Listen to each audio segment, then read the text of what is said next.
The film market has been bleak in the past 2 years. The urgent industry and relevant departments have spoken out one after another. I hope the audience can attend the movie more often, then respond to it today. Let's talk in detail about why the chairs in the cinema are red. I don't know if you've noticed.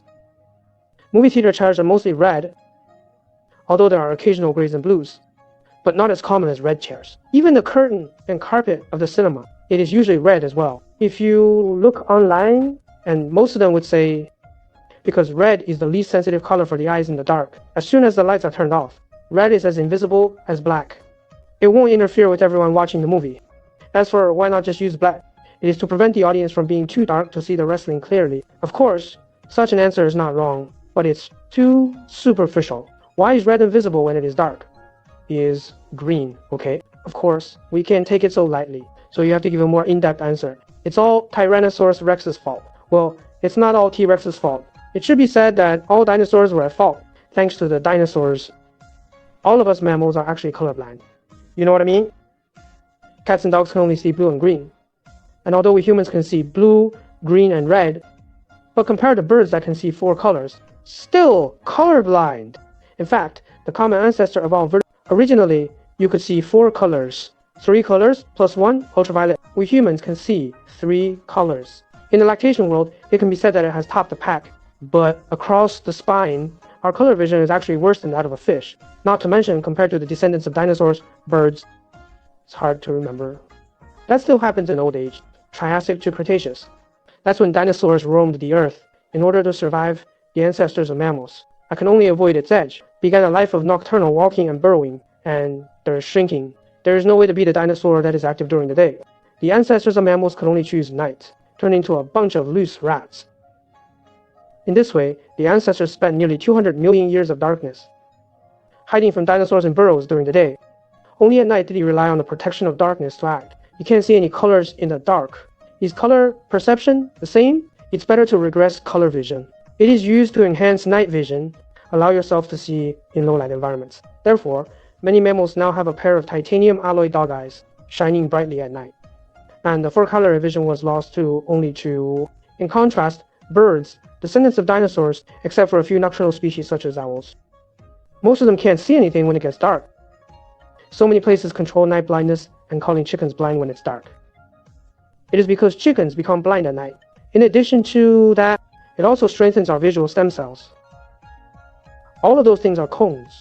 For example, birds that can see 4 colors have 4 types of cone cells. But at night, when the light is dim, the cones don't work. They have to be replaced. Compared to cone cells, visual sensory cells are more sensitive to light, but it's almost impossible to distinguish color. Only the light and shade of the grayscale can be distinguished, even if only 1 cell is stimulated by a photon. The brain also thinks that the entire area where the sensory cell is located is stimulated. But because the brain doesn't know which part of the region is transmitting information, so the visual acuity is quite low. This is why people see things in low light is blurry and gray. For example, at dusk or in a dimly lit room, picking colors for changing clothes is a disaster. Our ancestors got through that difficult time with these 2 remnants of cone cells and powerful sense cells, until the dinosaurs went extinct. Mammals could finally see the light of day again, begin to resume daytime life.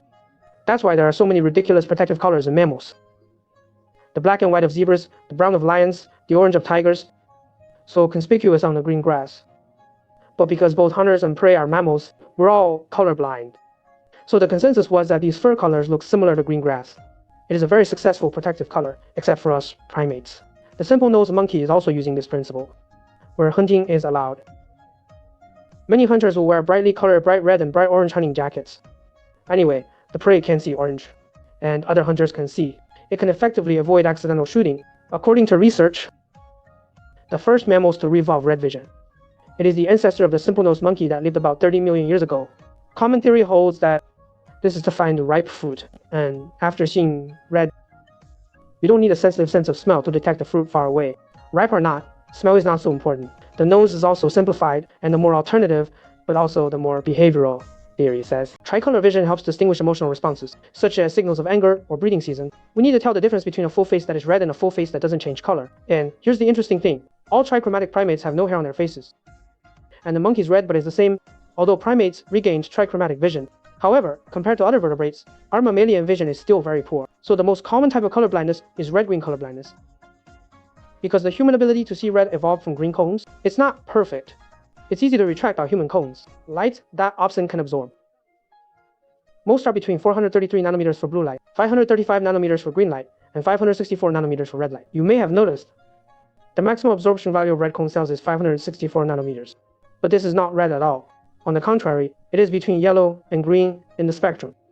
In fact, even though red looks so vivid, but it's actually a color entirely imagined by the brain when we see red. The brain doesn't actually receive a true red signal.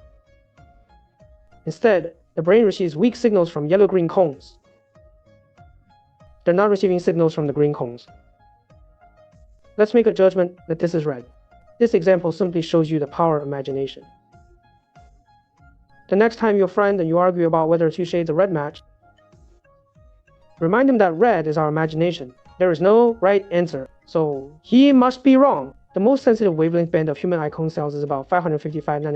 Think of the colors of traffic lights, ping pong balls, tennis balls. It all makes sense.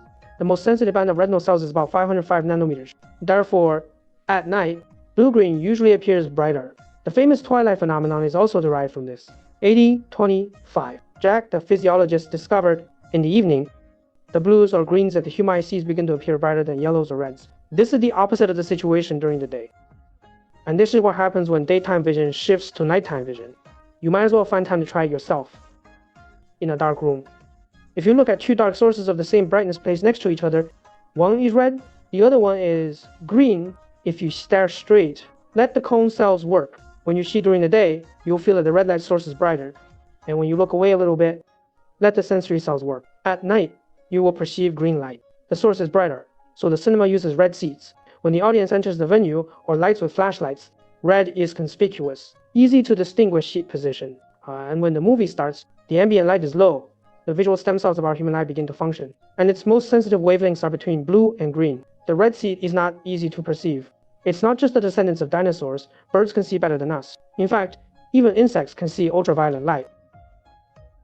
So many flowers that we see as white. The insect's eye is actually full of different colors and patterns. That's why there are so many white flowers in the world, because for bees and butterflies, they're actually filled with all sorts of dazzling patterns.